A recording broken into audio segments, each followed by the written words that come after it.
Bem, então nós estamos gravando a nossa primeira aula de cultura judaica aqui na ETECAM, Escola Teológica Assembleia de Deus em Camboriú. Bem, irmãos, a nossa matéria, então, como vocês já viram, né, nós vamos falar sobre cultura judaica.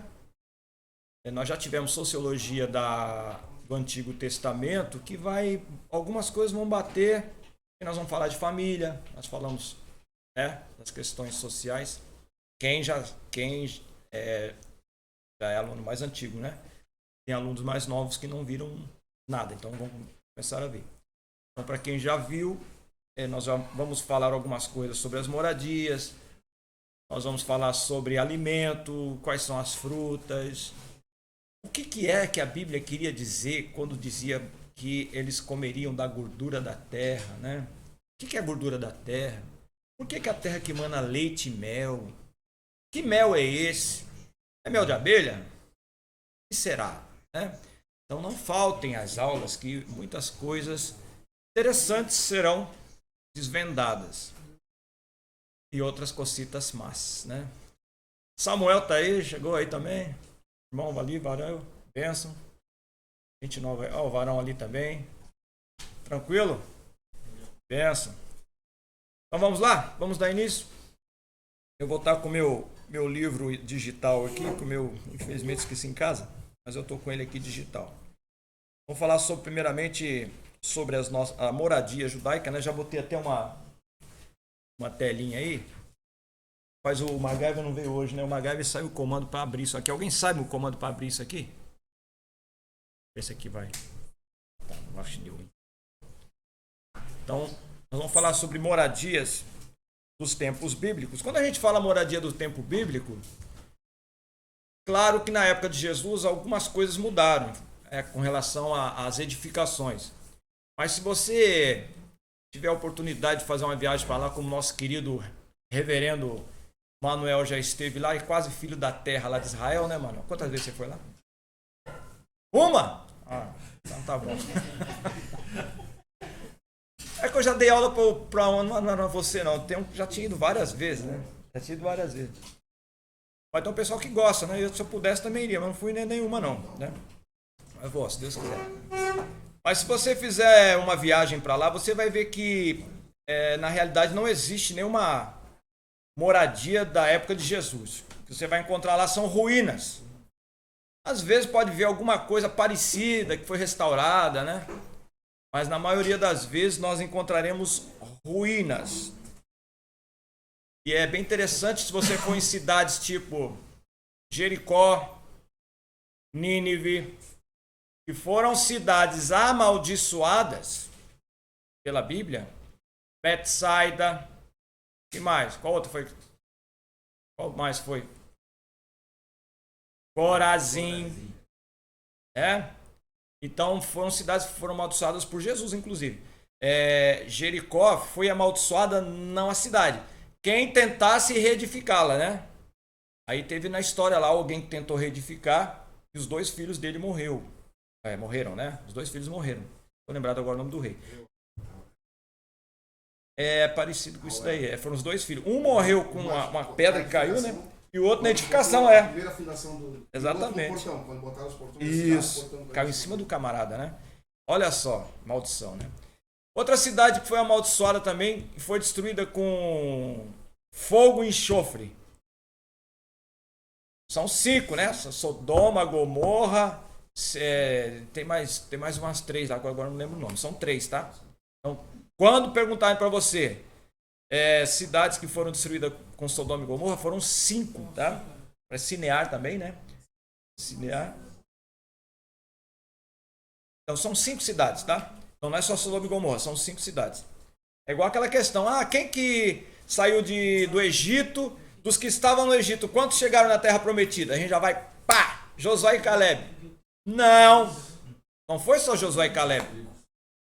Foram Josué, Caleb, né, em sua casa, aqueles que tinham 20 anos para baixo da época, chegaram de todas as tribos, e todos os levitas, porque os levitas não fizeram parte dos espias, nas 12 tribos, lá que dos 12 espias, quer dizer, não tinha representante da tribo de Levi.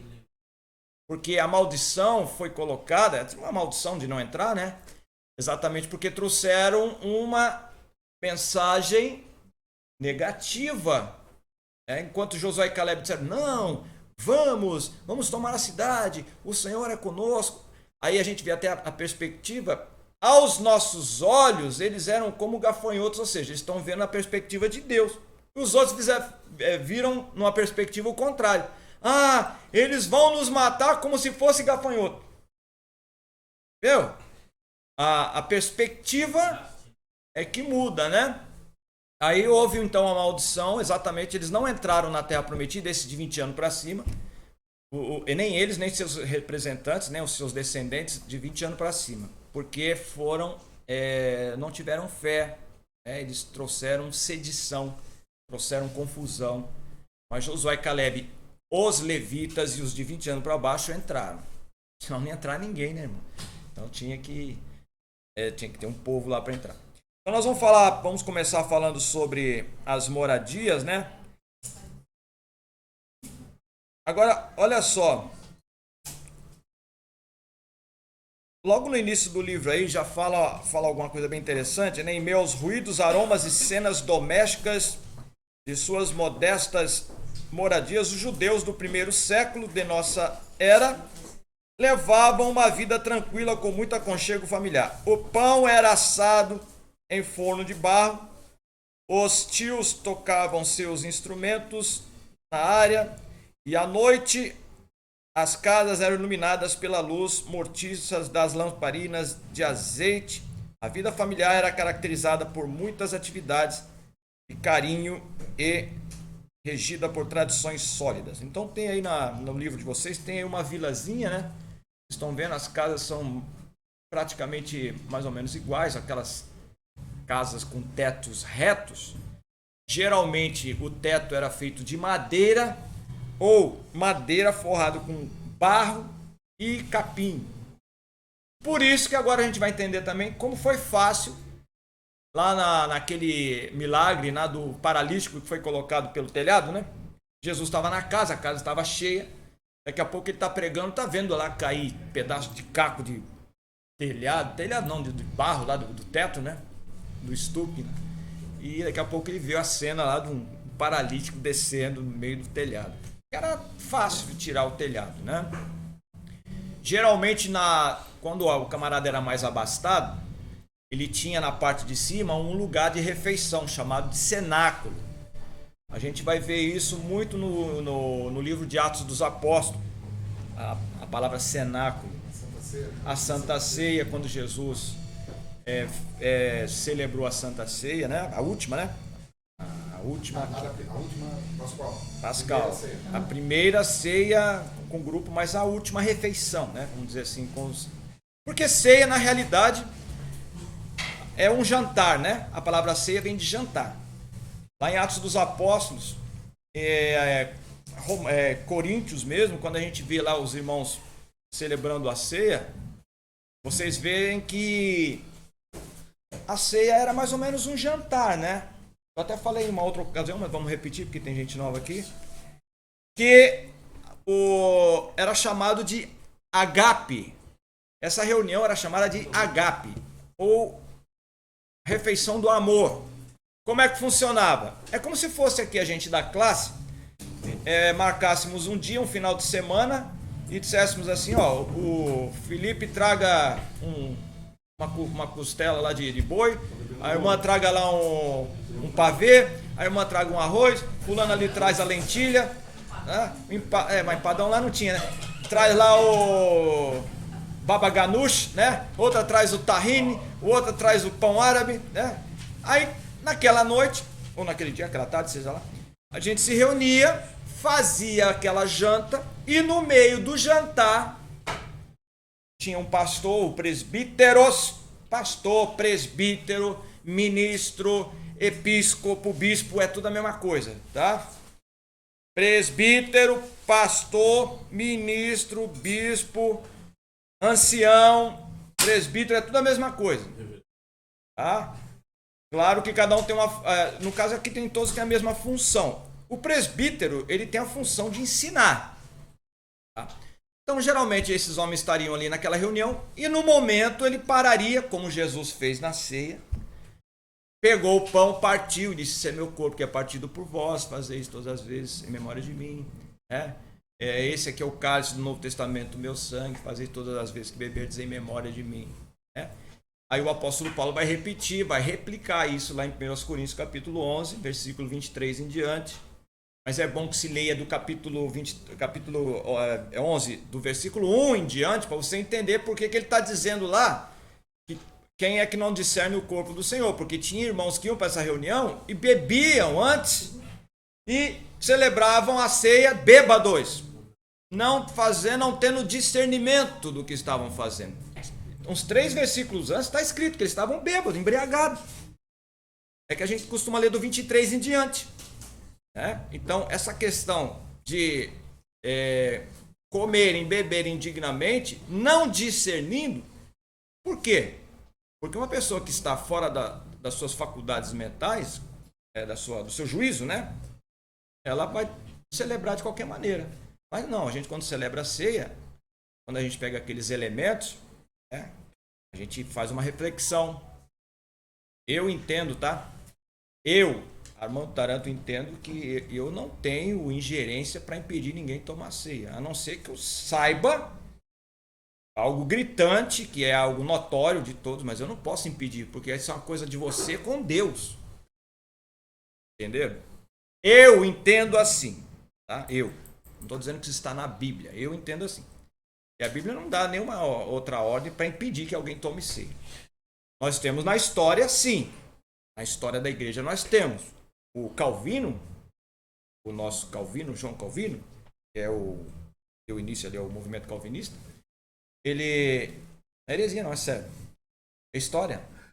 Ele podia ser o que fosse, mas pensa num camarada que era temente a Deus, João Calvino. Ele tem uma confissão completamente diferente da nossa, Eles acreditam que Deus, no passado eterno, já escolheu quem vai ser salvo, quem não vai. Mas é a única coisa que nos separa deles, O restante é tudo, são pessoas piedosas, são pessoas que creem que Jesus morreu por eles, Creem, alguns não, mas a maioria creem que os dons são atuais, enfim. Aí um dia conta a história que ele estava já enfermo, ele tinha tudo quanto é doença que você pode imaginar, mas ele continuava sendo pastor. Ele tinha artrite, artrose, tinha problema no rim, tinha gastrite, tinha úlcera, dor na coluna. Pensa alguém que tinha dor de tudo quanto é jeito. Igual a gente depois de 35, mano? No dia que a gente acordar sem dor, morreu, Aí chegaram os camaradas para tomar ceia, no dia de ceia lá, chamados do grupo dos libertinos, que eram pessoas que diziam ser cristãs, mas não viviam uma vida regrada, E estava a mesa posta para a ceia. Aí eles chegaram: "Nós vamos tomar ceia." E vieram aquele grupo, de rebeldes lá, supostamente crentes nominais, E o Calvino era o pastor da igreja lá em Genebra. Ele ele saiu do lugar que ele estava, se colocou entre a mesa e eles, ficou ali na frente, eles vinham de lá, e falou assim: está na história, é clássico, "Só tocarão no corpo de Cristo, só tocarão nos elementos da ceia se passarem por cima do meu corpo." E não tomaram a ceia, não deixou. Então ele sabia quem era, então ele impediu porque ele sabia quem eram as pessoas, Mas fora isso, eu não tenho essa ingerência de impedir ninguém de tomar a Santa Ceia. Esse é o meu entendimento, humilde entendimento. Posso mudar amanhã? Posso, tá? Mas por enquanto. Porque o bom da teologia é isso, irmãos? A gente pensa uma coisa hoje, amanhã a gente muda. E não é pecado você mudar. Pecado é você entender a maneira correta, mas por ser cabeça dura, continuar na tua posição só para mostrar que você é assim. Não. Quando você aprende algo novo, você tem que mudar. Isso é importante a gente mudar. Jesus, quando diz lá: "E conhecereis a verdade, e a verdade vos libertará", o verbo libertará ali no grego é um futuro indicativo ativo. Significa o seguinte: conhecereis a verdade, e a verdade vos libertará, e vai continuar libertando. Então é um processo contínuo. E o presente também, o indicativo, é ativo. Eu faço e estou fazendo. Então, as coisas de Deus, eu acho tremendo isso, porque o próprio Novo Testamento foi escrito nessa língua, né? Que é uma língua que te dá essa ideia de continuidade, de ação. Ela é um gerúndio, né? Fazendo, mudando. Não vos conformeis com este mundo, mas transformai-vos pela renovação do vosso entendimento. Então, essa metanoia, ela tem que acontecer sempre. A nossa mudança, irmão, não tem eu tenho que mudar até aqui. Jamais. O que diz lá Oséias? Conheçamos e paremos. Prossigamos em conhecer ao Senhor. Então não existe um limite. Fala, meu filho. Não sei qual é a tradução. Muito conhecido de Mateus. Batei, continua batendo. Pedi, vai pedir. Sim, o verbo é presente indicativo ativo. O grego não tem presente indicativo. É presente indicativo ativo. Continue. Continuar pedindo. Sim. Bater e continuar batendo. Isso é... Aquele doutor da lei, quando Jesus, lá no Lucas 10, né? Os discípulos acabaram de vir daquele movimento 70 de 2 em 2 e pregaram e expulsaram demônios e curaram enfermos, acho que ressuscitaram até mortos. Mano, foi coisa tremenda. Aí eles voltam com um relatório. Jesus do céu, é muito poder que tu deste para nós, né? Oramos enfermos, cego viu, paralítico andou, os demônios nos sujeitam. E Jesus, show de bola. Eu mesmo vi Satanás caindo igual um raio do céu.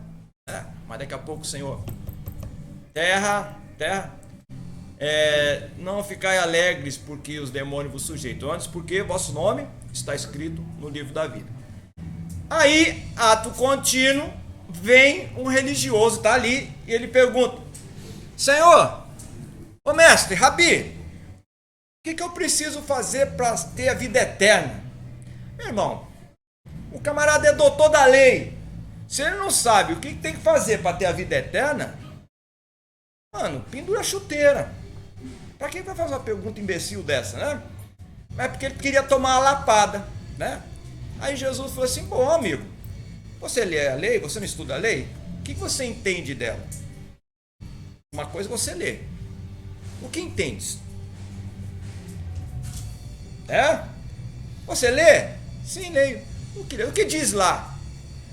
Está lá escrito: amar a Deus sobre todas as coisas, com todas as minhas forças, com toda a profundidade do meu ser, e amar o próximo como a mim mesmo. Aí Jesus fala o seguinte: continue fazendo assim e será salvo.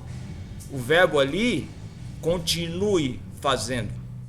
Tipo assim, você já fez, está salvo. Não, continue fazendo e você vai ser salvo. Aí depois ele pergunta lá: quem é meu próximo? Aí vai tomar outra lapada, né? Mas, então, temos que entender que quando a gente estuda a Bíblia, os verbos são diferentes dos nossos. Ele dá sempre esse sentido de continuidade. Tá? Então, voltando aqui para nossas moradias. Essa janta aqui. Essa janta. É agape? É agape? Agape. Não existe agape. Então seria uma janta... Tem caneta aí? Pega uma canetinha para nós lá, por gentileza. Seria isso? Uma janta entre amigos. O agape chama festa do amor. Alguns chamam de festa do amor ou agape, que é a mesma coisa. Agape é porque são 4 amores, né? Agape é aquele amor incondicional. É aquele amor que quando Jesus vai consertar Pedro, ele pergunta, né? Agapas-me. Pedro fala: Fileos-se, eu gosto do Senhor.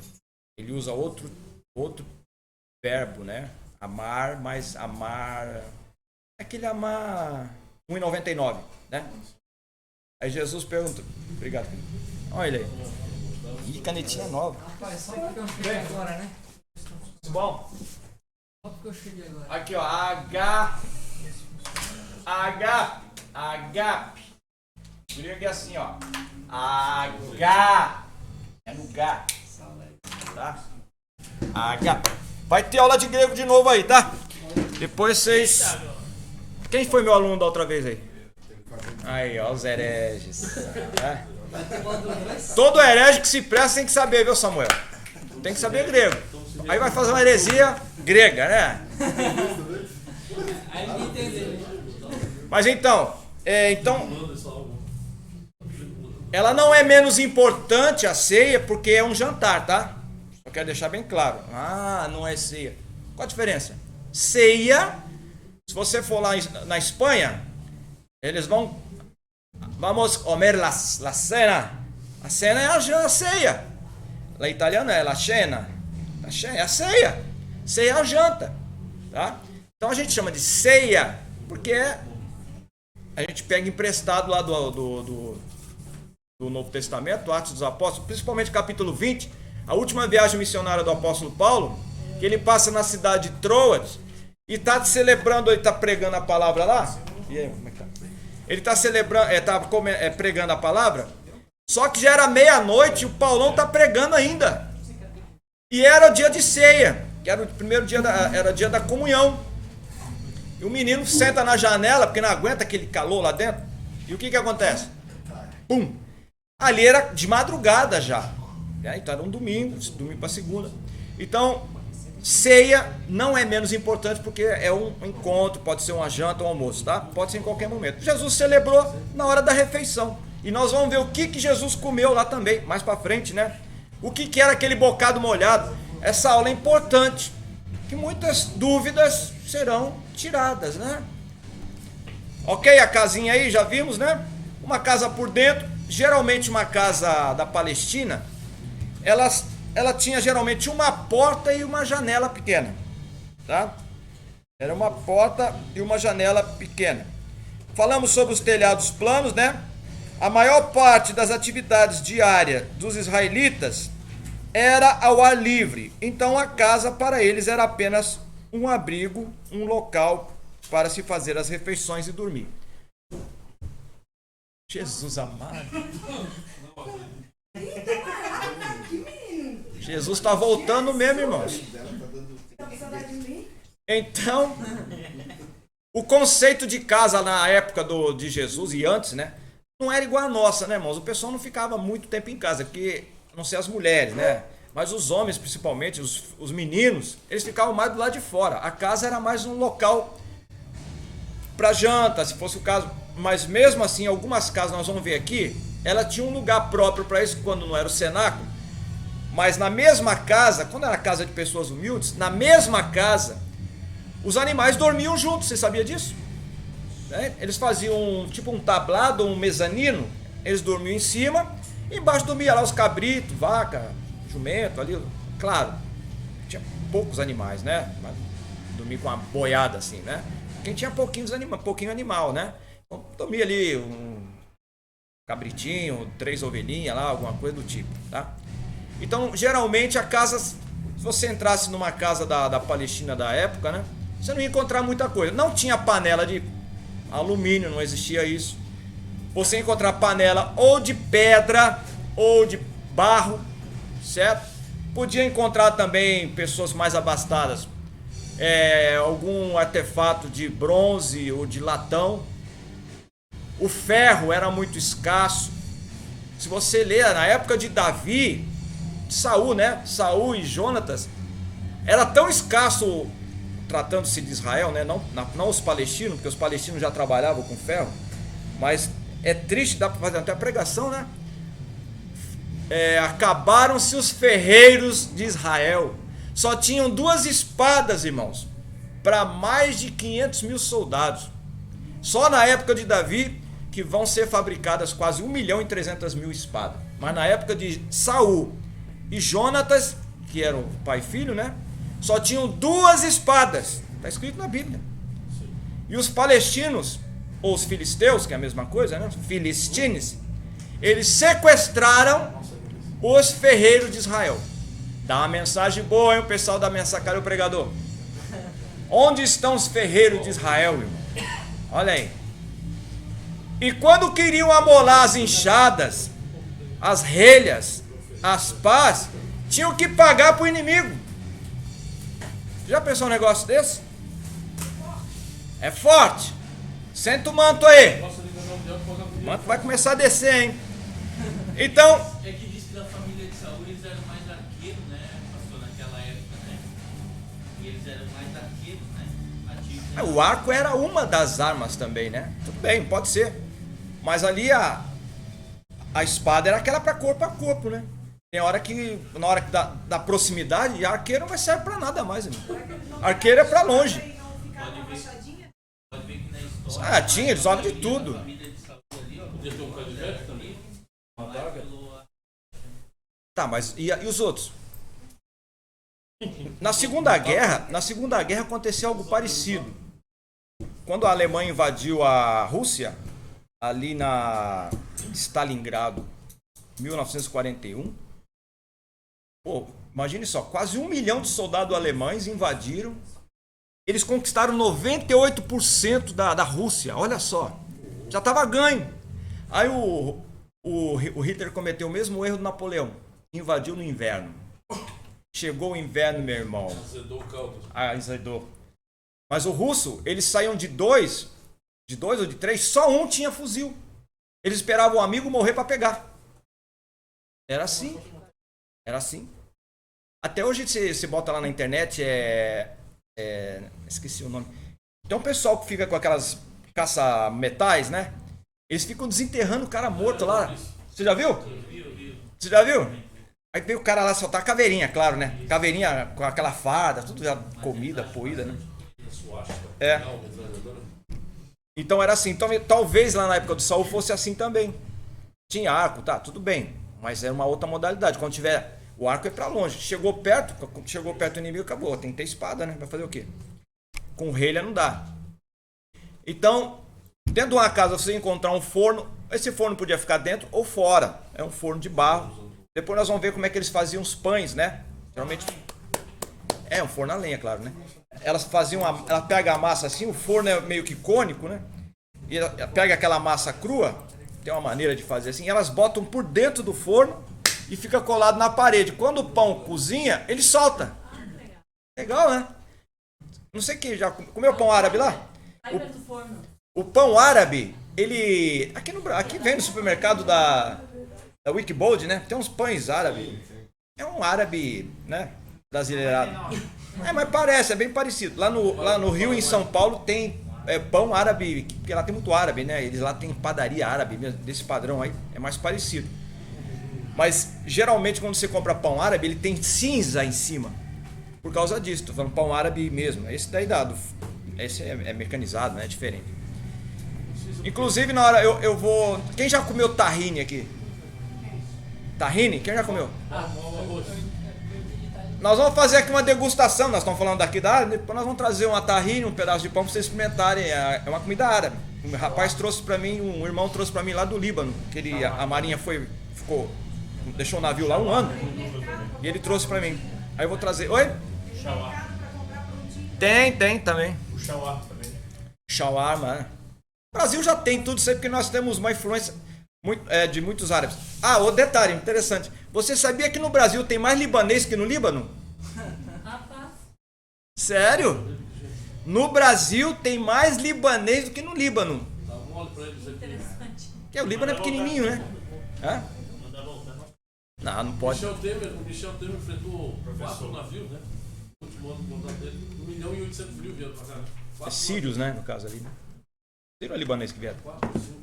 Mas foi gente. Teve um êxodo de sírio. Pode fazer. Fazer agora? Então tá.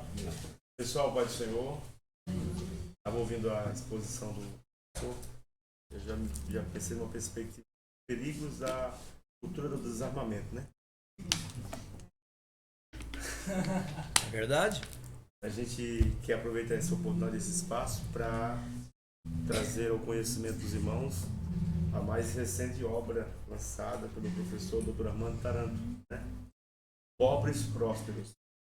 Algumas vezes dando aula aqui, eu falei ao Independente, em especial, falei para vocês que os efeitos da teologia da prosperidade ainda, para se livrar dos malefícios que ela causou à igreja brasileira, ainda demanda mais uns 30 anos. Muita gente não levou a sério. O senhor levou, né? Ele produziu uma linda obra, uma desconstrução da equivocada teologia da prosperidade. A gente pode chamar de leitura de cabeça para baixo, né? Eles pegam o que é promessa para os judeus e aplicam à igreja. Na verdade, existem promessas de prosperidade da ordem material para os judeus, né?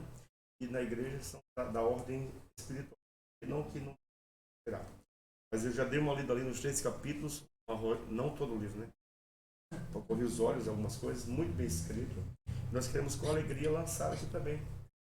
Fé, a gente fazer uma oração. Pobres, prósperos. Certo? Eu vi a frase de um padre, ele fazendo uma crítica.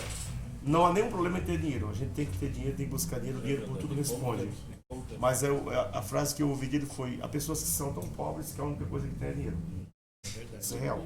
Vai nessa perspectiva aqui, né? A ideia de uma teologia mercantilista e acaba afugentando as pessoas do próprio ambiente de estudo, porque elas entendem que estudar teologia essas coisas que eles falam nos púlpitos, não é. É um encontro real com as escrituras e é inegável que vocês têm sentido as melhorias da vida de vocês, na verdade, para a vida, né? Para a vida toda, né? Aquilo que eu brinco dizendo, né? Vocês estão estragados, não tem mais conserto, né? É um caminho sem volta. Então, nós queremos com alegria apresentar a vocês o livro Pobres Prósperos, e eu gostaria que os que vieram, sobre os quantos exemplares? Eu trouxe, só tem 10 ali. Tem 10 livros, então até o final já está vendido, né? E fiado... Ninguém é obrigado a comprar nada. Fiado está em Apocalipse 22 e 15, tá? Ficaram de fora. Hein? Já está tudo vendido, pessoal? Não, vai ter mais, né? Eu acredito que conhecendo a qualidade do que o pastor Armando escreve, como também as aulas que você já tem com ele ao longo dessa caminhada que já se tornou uma amizade de 1 ano e pouco já direto, né? Então, eu acho que vocês vão se esforçar para comprar também o livro dele. Ele não me pediu para fazer nada disso, né? Mas eu faço com alegria. Porque o que é bom, eu nem perguntei o valor ainda para ele. Olha, a editora falou que é para botar preço de R$50, mas eu não tenho intenção nenhuma de ganhar dinheiro com o livro. Tá? Mas eu tenho que pagar pelo menos o que eu gastei, né? Eu tenho que também, eu tenho um propósito que uma parte da venda vai para a missão. Tá? Então os irmãos contribuindo com a compra, estão contribuindo com a gente, né? Com o nosso ministério e com a missão da nossa igreja lá. É R$39,90. Tá? É um livro de 196 páginas. Muito bem escrito. Se você for na livraria, qualquer livro de mais de 50 a R$60, pode ir em qualquer livraria. Eu vi aqui o objetivo não é... a vasta bibliografia pesquisada, tem pelo menos uns 100 títulos aqui pesquisados, né? Olha, essa aqui é a minha tese de doutorado aí, tá? Opa! Essa aí, é minha tese. Então vocês vão estar lendo a minha tese. Eu procurei livros na nossa língua, na nossa biblioteca evangélica do assunto, não achei, não tem, irmãos, livro específico de teologia da prosperidade. Fala uma coisinha aqui, fala uma coisinha ali. O que eu fiz? Aí eu peguei livro de psicologia, livro de propaganda e marketing, livro de alguns que realmente falavam, né, principalmente da Igreja Reformada, o Nicodemos fala, nós temos algumas revistas da Escola Bíblica Dominical.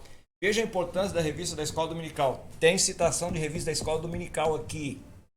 A tese de doutorado. É uma produção teológica, né? Tá? Claro que é. Então, para vocês verem a importância que é ir para a escola dominical. A revistinha da escola está numa tese de doutorado. Tá? Então, veja. Então, esse livro aqui não é para você ler o livro todo. De repente, você pode pesquisar assuntos que te interessam dentro da teologia da prosperidade. O que é que Deus fala sobre prosperidade? O que a Bíblia fala? O que não é prosperidade? Quais são os mecanismos que eles usam? Aí você vai ver a propaganda e marketing, as falas que ele diz. Olha, venha, é o último dia. A psicologia que simbologia, aquela coisa. Psicologia persuasiva usada pelo marketing para vender o que você não precisa. Inclusive, transformando o evangelho não, o que eles chamam de evangelho, que é outro evangelho, em um produto, né?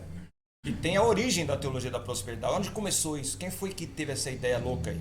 Então, mano, é uma obra completa.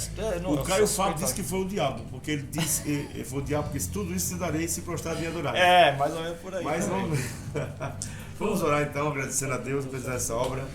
Pai, no nome que é sobre todo nome, o nome do Senhor, nós queremos te louvar pela vida do teu servo, Deus, pela sua produção intelectual, por tudo aquilo que ele representa para a igreja brasileira, catarinense e aqui do Vale do Itajaí.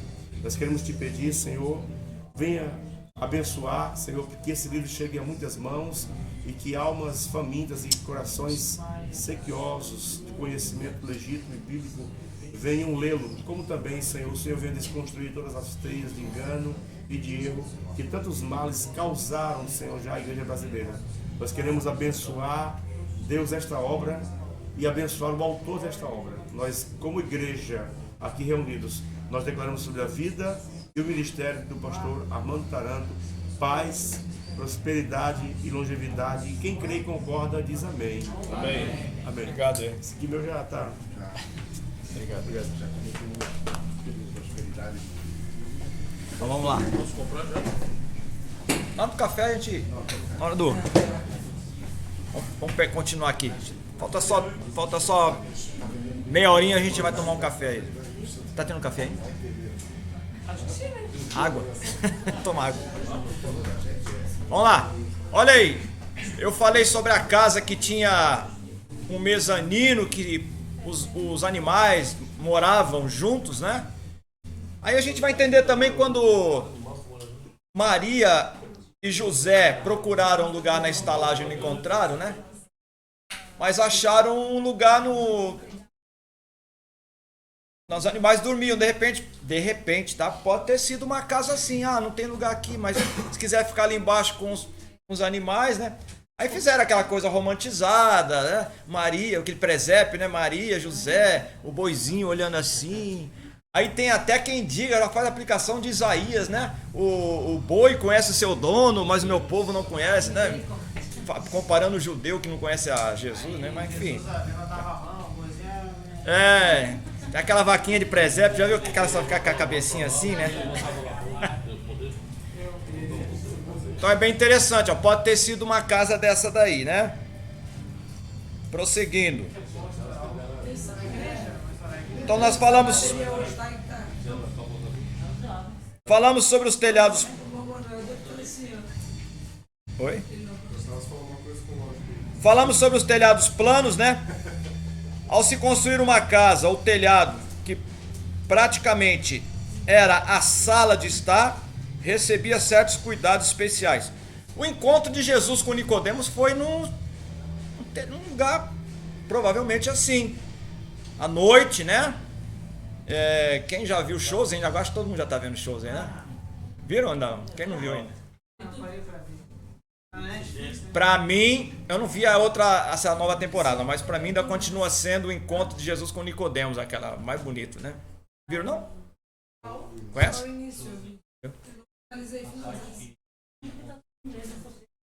Não, tem português também. Não, a Netflix ainda não. Tem no aplicativo, você pode ver. O meu celular, ele aceita o aplicativo que ele quer. Então aí tem que orar a oração com sal grosso aí. Só levar na corrente do descarrego da Universal que eles resolvem assim. Piada, só na igreja errada. O problema dessas casas, irmãos, que tinham forno dentro, é que fumaça, né? Não tem esses processos hoje para tirar a fumaça de dentro de casa. Muitas vezes que Jesus foi convidado para comer nas casas, a não ser que sejam casas mais chiques, caso do Simão, aquele Simão onde teve aquela pecadora que foi lavar os pés dele, passar óleo nos pés dele lá, geralmente, só adiantando um pouquinho, quando alguém, por exemplo, você convidava alguém, um rabi, para dar uma ministração na tua casa num jantar, você convidava ele para jantar, mas a porta ficava aberta para quem quisesse entrar. Nem todos participariam do banquete, tá? Só os convidados. Mas quem quisesse entrar na casa para ouvir, poderia sentar no terreno ali, no quintal, para ouvir. Toda entrada. Tinha. Nós vamos falar sobre isso daí. Geralmente tinha um jarro, né? Não era a lei que mandava fazer isso, isso é tradição. A gente tem que tomar cuidado, agora que agora vocês já são teólogos, né? Tem coisa que está na lei, né, irmãos? E tem coisa que as tradições ensinavam. E Jesus dava-lhe pau em cima dessas tradições, porque eles davam mais valor às tradições do que à palavra de Deus. Tá, Taranto, mas o que são as tradições? As tradições são interpretações da lei oral. O que era a lei oral? Era chamada Mishneh Torah. Nós temos a lei escrita, que é a Torá. São 613 leis, mitzvot. Fala mitzvot. Então, não esqueça mais. São quantos? 613, tá? Não esqueça. Aí você já pode tirar uma onda na escola dominical. Você sabia que são 613 mitzvot? Não sabe nenhuma, mas são. Aí o aluno vai falar assim, ó, meu professor, minha professora é top. Aí fala, quem é teu professor? É o Taranto. Vai lá estudar na ETK. Então, nós temos a lei escrita, mas antes da lei escrita, nós tínhamos uma lei oral. É chamada de Mishneh Torah. Que lei era essa? Quem foi que inventou essa lei? Não sei. Nós temos que ser humildes para dizer quando não sabe. Não sei. Eu estava ouvindo o Pondé, né? Aquele Pondé, filósofo brasileiro lá dizendo, eu gosto muito de ouvir ele. Ele falou assim, ele citando alguém, falando assim, fulano de tal disse que quem diz que sabe tudo não lê nada e não conhece nada. Porque você já conhece tudo, ele não conhece. Tem tanta coisa que a gente tem que ler ainda que não conhece, né? Então, quando você diz que não sabe, essa resposta tem uma profundidade muito grande, viu, Samira? Não sei. Certa vez o Sócrates foi questionado pelos sofistas, né? Que eram uns camaradas que ficavam em praça pública. Você não sabe nada, eu é que sei. Sei que aí passou o Sócrates. E você? Você sabe isso? Eu disse, rapaz, eu só sei de uma coisa. O quê? Que nada sei. Aí os caras, pô, esse cara é bom. Só sabe que não sabe nada. E imagine Sócrates dizendo que só sei que nada sei, né? Então, essa lei, ela tem origem num princípio. Provavelmente, Deus passou para... É o que mais se compreende, né? A corrente mais aceitável. Deus ensinou quem? Adão. Mas ensinou o quê? Ensinou a sacrificar. Porque nós temos lá no capítulo 5, 6, ali para frente, né? Gênesis, o Caim e o Abel sacrificando a Deus. Quem foi que ensinou eles a sacrificarem? Se a lei só faz ser dada trocentos anos lá para frente com Moisés. Que sacrifício era esse? Que sacrifício era esse que Jacó fazia? Abraão. Quem ensinou? Melquisedeque, né? Rei de Salém, sacerdócio. Ele era sacerdote de um sacerdócio outro, diferente de um sacerdócio que não é o de Levi, né? É um sacerdócio eterno. E Jesus faz parte dessa linhagem sacerdotal de Melquisedeque, como está lá em Hebreus. Jesus não é da linhagem de Levi, Jesus é de Judá. Então é outro sacerdócio. Então tem muito crente aí, eu sou levita. Você não é levita. Só se você botar asa e voar e levitar, né? Ou souber de alguma maneira pela tua árvore genealógica, que tem um camarada lá em Israel diz que sabe, você é descendente de levita, mas mesmo assim, né? Fala, quem tá perguntando? Quem tá pedindo? Opa. Eu acho que isso, a questão de chamar, por exemplo, geralmente se chama de levita que é né? E o que eu vejo muito é nas igrejas pentecostais. Qualquer coisa estão chamando de levita, mas isso não se faz chama sentido de levita. Se chama igrejismo isso. Igrejismo. Verdade? Olha, hoje vai ter manto, igrejismo. Se você chegar no meio do pessoal que não conhece a igreja, fala assim, meu Deus, eu tô sentindo um manto aqui. Que esse cara tá doido? É igrejismo. Chamar, eu cometo esse erro, confesso. Às vezes eu chego num lugar para comprar alguma coisa. E aí, varão? O cara nem é crente às vezes, né? A gente, né? Ô irmão! Eu dou aula, eu dou aula na marinha para pescador, pessoal que vai para marinha mercante, daqui a pouco eu me pego falando, então irmãos, aí já ficou, né? Irmão de arma, né? Todo mundo na marítima aqui, né? Mas a gente não adianta, né? A gente erra mesmo. É. É porque criou-se um vocabulário, né?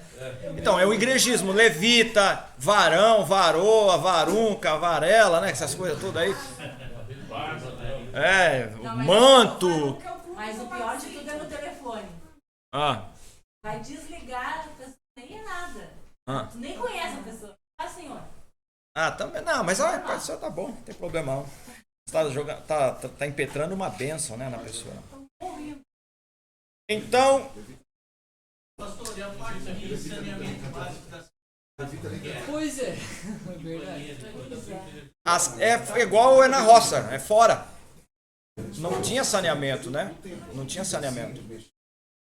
Uma boa pergunta, porque quando Israel estava Quando Israel estava na caminhada, na jornada no deserto, tinha um instrumento que era obrigatório para todo israelita. Qual era? A pá. Pra que era a pá?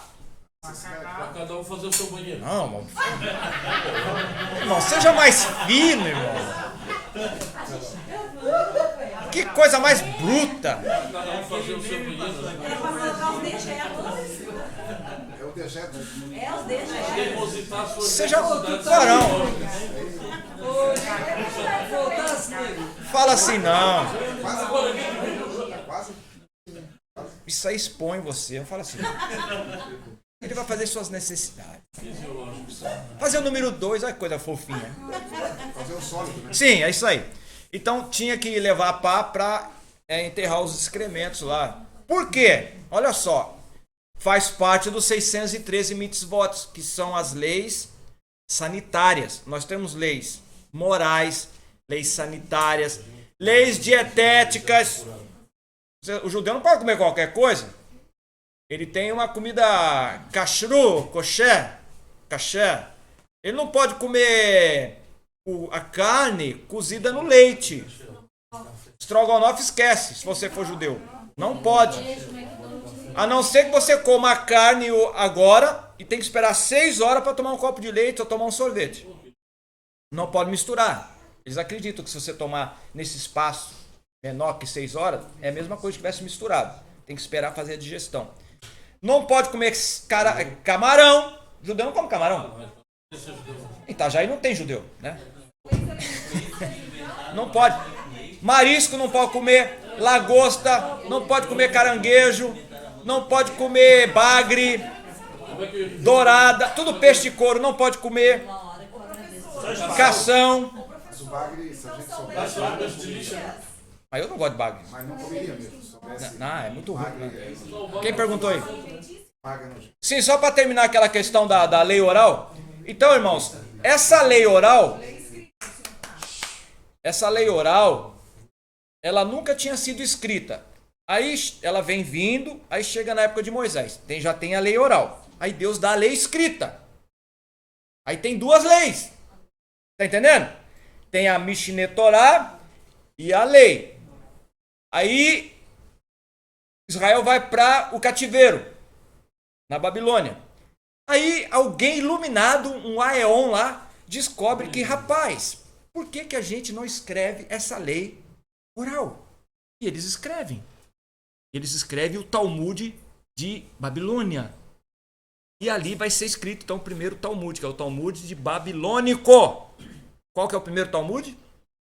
Babilônico. E o que é o Talmud? É a lei oral escrita. Oral é porque só falava de um... o vovô falava que era assim, que passou para o tataravô. Mas o babilônico é o... Não, eu tô falando da lei de Deus, estou falando do Código de Hammurabi. Hammurabi é a primeira lei escrita. Não, o código, eu estou falando do judeu, não é do babilônico. Eles estavam cativos na Babilônia, só que o judeu tinha uma lei oral e escrita já tinha a lei, a Torá, eles já tinham. Só que lá na Babilônia, quando eles estão cativeiro, eles resolvem escrever essa que era oral. Aí é onde vai surgir o Talmud. O Talmud, ele... são essas leis que foram passadas. Imagina, o cara tem que ter tempo para escrever aquilo tudo, né? Esse Talmud, o que acontece? Ali no Talmud tem as chamadas midrash. Midrash são, vamos supor, o cara diz assim, ele pega a lei, por exemplo, a lei dessa aqui, da lei escrita. Não pode comer carne misturada com leite da mãe, né? Tá. Aí lá eles pegam também, comentam as leis lá. Então, um dia ele vai botar. Quando você for comer a carne, aí é que vai entrar. Tem que esperar 6 horas. Então, ali é tipo uma regulamentação da lei também. Além da lei oral, eles também regulamentam as interpretações da lei. Então, essas interpretações da lei são chamadas de midrash. E dentro do midrash, aí vamos supor que tem eu, o Júnior, somos rabino lá, o Protásio. Aí o Protásio vai falar assim, não, mas eu vou dar meu parecer dessa lei. Aí eu vou fazer meu Guemará. O Guemará é meu comentário. Aí o Guemará do Taranto. Eu acho que não precisa esperar 6 horas não, 5 horas e meia tá bom. Aí vai o Protásio, não, é melhor esperar 7. Aí vai outro, não, é melhor esperar 8 horas. Aí vem o outro, é melhor não comer não. O Midrash é a interpretação. E a Guemará é o comentário da interpretação. Aí vai caminhando junto. Vem Jesus. Jesus nasce. Jesus sempre existiu, né? Jesus sempre foi. Ele é eternamente. Mas aí ele se fez carne. E agora ele está no ministério dele. Agora nós temos a lei oral e temos também a lei escrita, que é a tradição, né? Que é a oral, agora está escrita, e temos também a lei. Só que o judeu, ele observava muito mais a lei, a tradição, esses comentários. Por isso que vocês vão ver muitas vezes, quando Jesus está lá conversando, eles vêm, os nossos pais diziam isso, isso, isso. Aí Jesus vai falar assim, eu em verdade vos digo. Que Jesus está fazendo assim. Escreve agora o que eu vou dizer, né? Então, os nossos pais diziam, eles estão fazendo uma remissão, estão se remetendo ao quê? Às tradições. João capítulo 2, aquele casamento. 6 talhas na frente da casa. Pra que 6 talhas, meu irmão? Bastava uma. Não, de água, né? De água. Porque eles tinham um jeito de você lavar, né? Olha, até a maneira de lavar as mãos. A Bíblia dizia lá na lei que você tinha que se purificar. Sim, lá na lei diz, mas não estava escrito como que você tinha que se purificar. Bastava se lavar. Mas lá, na tradição diz, você deve enfiar as mãos e levantar e deixar a água correr até aqui. Se não correr até aqui, não foi purificado. E tinha uns camaradas que eles eram tão fixados com o negócio de purificação que eles não saíam de casa sem se purificar. E quando antes de entrar em casa, eles iam lá e se lavavam de novo. Oita, tem que me purificar. Os essênios eram assim, né? Tremendamente, andava de branco, tudo, né? Mas o judeu em geral era assim também. Então tinha uns que eram tão extremistas com essa coisa da purificação. E tinha uns vasos grandes. Esse do casamento era um vaso que cabiam 120 litros d'água, 2 a 3 metretas, dá 120. Era desse tamanho aqui, com a boca assim. Tinha judeu que entrava no vaso e tomava banho dentro dele. E esse da festa aí era desse. Caixa d'água, então. Era uma caixa, tipo caixa d'água. E Jesus fala, traz aqueles vasos para cá. Já devia ter alguns já estavam vazios, né? E se estava vazio, tinha aquela laminha no fundo, né? Aí Jesus enche de água. Enche de água. E é dessa água, desse vaso, varão, que saiu o melhor. Falamos uma outra ocasião aqui, né? Para quem não ouviu. E tem uma lição muito linda nisso daí. As pessoas que começavam a chegar no casamento depois que o vinho acabou, não podiam entrar. Concorda? Vai se purificar onde? Mas aí elas do lado de fora começavam a enxergar lá dentro as pessoas alegres e falando assim para elas do lado de fora: vem experimentar o vinho novo. Posso? Tem vaso? Não precisa mais. Não é por aquilo que você faz pelo lado de fora, é pelo que ele já fez pelo lado de dentro.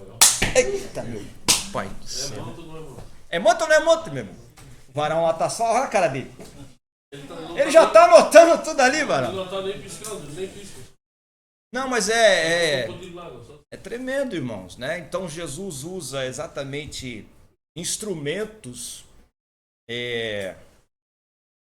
que são ímãs da coisa ruim, né?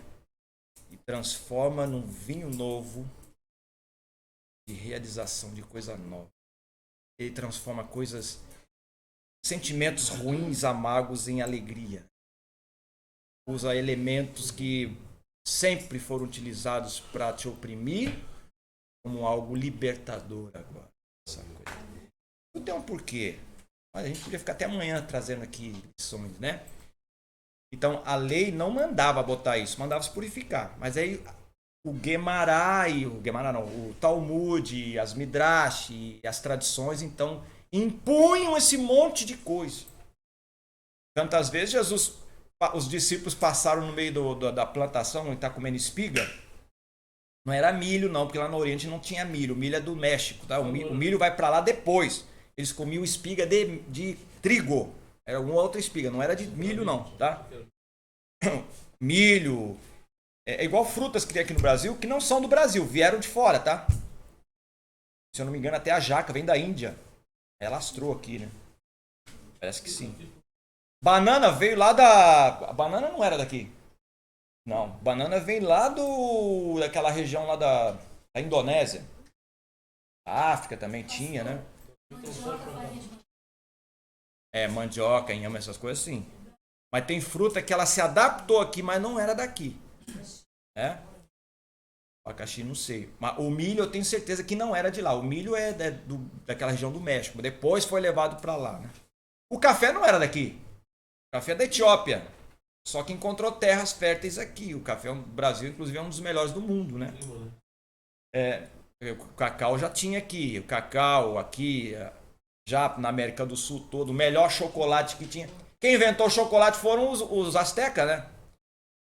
Os espanhóis, quando chegaram lá, eles já tomavam chocolate quente, pô. Exato. Eles já faziam, já tinham descoberto isso. Ok? Então, entenderam a diferença de lei escrita? É importante gravar isso. Essa casinha ali que Essa casinha. tem uma porta só e janela. Não tem um padrão, né? Não, sim, É sim. mais ou menos assim. Aí o senhor falou que ele entrou de noite pra quem ver. Ele entrar, ou ele foi à noite. Não, a noite foi. Agora, O Nicodemos foi até Jesus. você dá a entender que foi um encontro que marcaram em algum lugar. Marcaram em algum lugar, na casa desse aí. E ele teve Mas o Nicodemos era. Uma porta nos fundos pra ele entrar escondido. Nenhum de outros. Não, eu acho que não. O povo não vê Nicodemos com ele, não tem essa. Olha, foi estratégica a marcação da agenda à noite, exatamente para que ele não se expusesse, né, a figura do Nicodemos. Mas vamos combinar que o Nicodemos era um camarada, era referência, né? Não, sim. Mas aí não tinha, não foi na casa dele, então. Não dá a entender que foi, provavelmente, mas provavelmente foi num lugar assim, né, ermo, retirado. Eu já vi lenda aí, mito, não sei se é verdade, que Nicodemos era dono de uma vila de casa e de veraneio, não sei, tá? Mas ele devia ser um homem de boa condição, porque ele era top lá, né? O Sinédrio, o camarada era top. E essas casas aí que eu tô mostrando aqui um desenho, né? Não é exatamente o padrão de todas, né? Algumas são assim. Mais ou menos as janelas são só uma entrada de ar e de luz, né? Para circular. Tá? Mais uma vez, quem ficava mais em casa era uma mamãe com as crianças, né? E a porta geralmente ficava aberta, só fechava à noite. Se você quisesse saber se tinha gente em casa, era só saber se a porta estava aberta. Né? Não precisava, a porta não ficava trancada, né?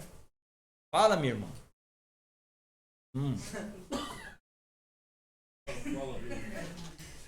Fala. Pode falar, pode ir.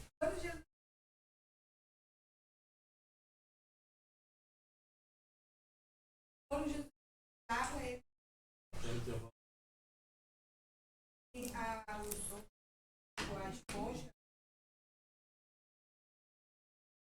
eles usavam limpar. Faz. Eu vi isso aí. Aí, fala aí, pra nós. Olha, mano, não sei, eu achei bem interessante. Eu acho que pode ter sido mesmo. Porque a intenção não era fazer o bem pra ele, era fazer o mal, né? É pra afrontar, pra humilhar, né?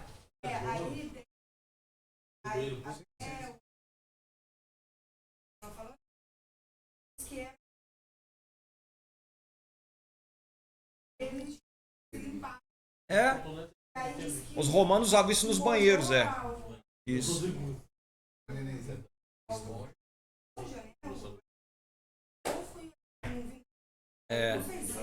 A Bíblia não diz que era, mas pode ter sido. A Bíblia não tem detalhe em tudo, né? Era domínio romano, toda aquela região. Então, as culturas romanas estavam inseridas ali no contexto. Então, com certeza, pode ter sido, não tem problema nenhum. Claro. É o Rodrigo Silva aqui. Não foi algo programado.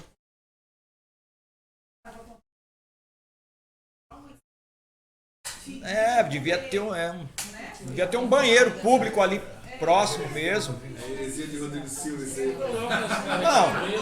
Não é do Rodrigo Silva só isso Não, mas aí. o Rodrigo Silva fala, ele traz muitos detalhados aí. Mas ele fala. Olha só. Que corria, inclusive. O Rodrigo Silva, Inclusive. ele não é dono da verdade, mas uma coisa tem que tirar o chapéu pra ele. Eu assisti esse documentário aí.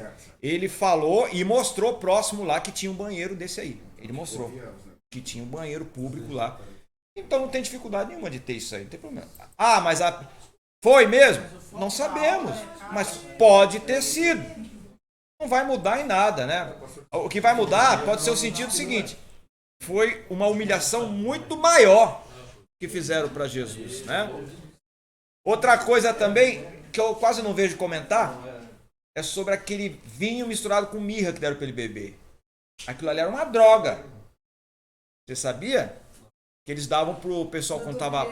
Amigo, você imagina a pessoa crucificada, pregada, segurando o peso do corpo numa estaquinha assim, ó, angular. Ela não tem apoio, ela fica escorregando o tempo todo e segurando no braço. Chega uma hora que você não consegue respirar, você fica... Ana, 54 graus na sombra. 3 da tarde. Na 3 da tarde ele morreu, né? 3 da tarde ele morreu. Ele ficou a manhã toda. Não tomou. Exatamente. Não tomou. Ele sentiu a dor todinha, né? Aquilo ali era para tirar a dor. É tipo um anestésico. É um entorpecente. Era uma coisa para o cara tomar e... né? Mas não. Ele ficou lúcido, em pleno juízo, o tempo todo. Né? E ele passou, inclusive ia passar pelo mesmo processo que eles fazem com os que estão crucificados, que é quebrar as pernas, né? Só que quando chegaram nele, ele já tinha morrido. Aí se cumpriu a profecia que nem o osso seria quebrado dele. Né? Então tudo se cumpre nele. Agora, se é verdade isso, não sei. Mas é bem interessante. A gente quando vê essas coisas, não pode ficar abalado. Você bota na o crente, o teólogo tem que andar com 2 sacolas. Aprende aí. Uma sacola com fundo e outra furada. As coisas boas você bota lá com fundo. A outra você bota ali e cai, você nem sabe onde caiu. É só tu ouvir e pesquisar. Pesquisar também. Tá na internet. Não se abale, não. Às vezes eu recebo uns irmãozinhos ver um vídeo. Ai, pastor, pelo amor de Deus, vê se é verdade. Eu falei, irmão, não vou ver não, faz favor. Isso é verdade. Poxa, as coisas ridículas, nada a ver, né? Acho que Vai pra escola dominical que a gente ensina, né? Tá na hora? Não? Então tá. Então aí tem mais um desenho aí, ó, uma fotozinha, né? Uma maquetezinha de uma casinha da época, né? Mais ou menos assim, com os cômodos. Pedra, barro com... Depende, né? Existiam algumas casas, irmãos. Isso tem lá na área de Jericó, na Jordânia, melhor, na Jordânia. Tem uma cidade escavada na pedra. Vocês já viram lá? Petra, exatamente, chama Petra. Tem uma outra cidade que é cavada, as pessoas habitavam nos túneis, né? Bom, nós temos irmãos que moravam nas catacumbas lá em Roma. Tive a oportunidade de visitar uma de 22 quilômetros, lá, tudo lá por baixo. Minha irmã falou na Turquia, na Capadócia. Capadócia, isso é. Tudo na... Também, onde houve perseguição. Pastor, mas tem famílias que ainda moram. Eu vejo as famílias. Na catacumba não, só se for nessas Não, lugares. em montanhas. Ah, sim, tem, lá tem. No Oriente tem. Beduíno. Eu tenho um livro dos Emirados Árabes, né? Os Emirados Árabes, onde tem lá Dubai, né? São vários emirados, são os emirs, são os governos de patriarcais, né? Que formaram um conglomerado, um país lá que cada um tem um pedacinho lá. Aí o que fizeram? Eu tenho um livro lá, vou ver se eu trago na próxima aula. Os camaradas ganham muito dinheiro. Aí o sheik, ele construiu Mano, pensa num condomínio assim top. Para os beduínos que moravam no deserto. Sabe o que eles fizeram?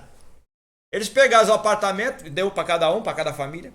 Eles guardam as tranqueiras no apartamento e moram na tenda, no estacionamento. Eu vou mostrar. Porque tá no sangue, irmão. Os caras são de tenda. Não, pastor, eu vejo uns assim, eles moram em lugar assim. Sim, beduínos, eles igual moram. bicho. Não é igual bicho. Mas pastor, eles dormem na terra, eles põem só o tapete. Amém. Nunca vai ter bico de papagaio. E assim, eles fazem roupa pra fazer comida. Sim, mas é. A Bíblia diz que Jesus não tinha onde levar a cabeça. Filho do homem. Ele jogava essa bandeira lá de burro, ele ia fazer uma grande. Pois é. Eu vou trazer o livro para vocês, eu vou mostrar. Mas nós então vamos encerrar a primeira parte da nossa aula. Daqui a pouquinho a gente volta.